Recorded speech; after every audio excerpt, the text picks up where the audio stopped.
This is Paula from Plantland, and we're going to do a quick overview of different kinds of plant foods. And plant foods are important for all of the things we grow, whether it's our vegetables or the annuals that we put in pots and want to flower all summer for us. So we're just talking about those kinds of plants. We're not going to talk about trees or shrubs or anything like that. So this is Jack's. This is a plant food that's a water-soluble plant food. So it's the type that turns the water blue. And it's something that you have to use pretty much every time you water in order for it to be an effective fertilizer.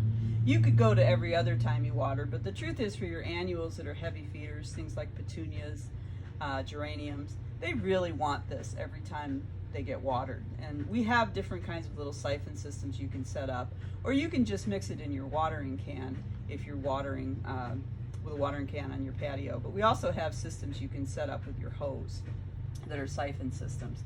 And you'll see that there's different numbers, and we talked about numbers when we talked about feeding, soil testing. Blossom Booster, you'll see, has a higher middle number, 10, 30, 20.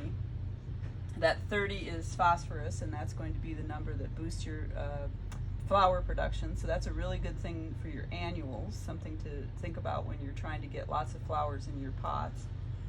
All-purpose 20-20-20 is something you can generally use on just about everything, vegetables, annuals, anything.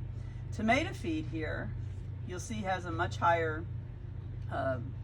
potassium number, the 30 at the end. So its nitrogen is 12, phosphorus is 15, and potassium is 30. And that's to produce roots. That's both for producing roots and for plant vigor and health, overall health. Jack's also contains lots of micronutrients, which is things like copper and magnesium and sulfur, and the things that are necessary for good plant growth generally, but that we wouldn't necessarily apply separately. The other thing that we use on our vegetables is the Happy Frog that I'm always pushing, as Michelle says. Now, my garden is pretty much planted. The only thing that's still left in my greenhouse are my peppers, and that's because I want them to get lots and lots of heat. In my garden, though, I do have my wall of waters protecting my tomatoes, and I am down on Flathead Lake. I have my wall of waters protecting my tomatoes. I have hot caps on my cucumbers, but mostly everything else is out and seeded. And when I planted, I used lots of this yellow bag Happy Frog, the 493 fertilizer, because I like that at the beginning of the season. I like that as something that I put in when I'm planting. And then later, the tomato and vegetable, the red bag, 573, is what I'll put on for my second and third applications in my vegetable garden. This is a kind of stinky, granular application that you just sprinkle over the top of the soil and then water in. Really easy to use. The other fertilizer to talk about real quick is the fertilizer that Plantland actually uses in all its containers and baskets and pots. All the custom containers that we plant for different businesses and for different homes get a dose of this 1414 pelletized fertilizer.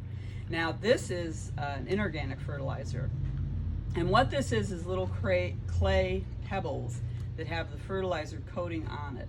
And why I mention that is because it's important to remember that just because the next year you see these little clay pebbles in your pots, it doesn't mean that you still have fertilizer in your pots. The fertilizer has dissolved off of the clay pebble and needs to be reapplied. So no matter how many of these you see the previous year, I can guarantee you that the fertilizer part of it is gone. So we sell these in 1 pound bags. It's a 14-14-14 mix. So it does all the things we want it to do. It promotes good leafy growth in our annuals. It promotes good flowering in our annuals. It promotes good root growth and overall plant vigor in our annuals. And that's what we want when we're planting. It's about a 90-day release. So we put some in when we're planting custom containers early in the season. That's something I've been doing since the end of February. And then when they go out the door, they typically get another small dose for a lot of people, a lot of customers. And then they need to have another dose applied sometime towards the end of the summer, just to push that 90-day window a little bit. But this is pretty good stuff that we highly recommend. This is what I use in all my annual containers. Very quick view of fertilizers. I hope you're enjoying these videos. I'm sure enjoying making them, and I hope you're all out gardening. This is Paula from Plantland, and happy gardening.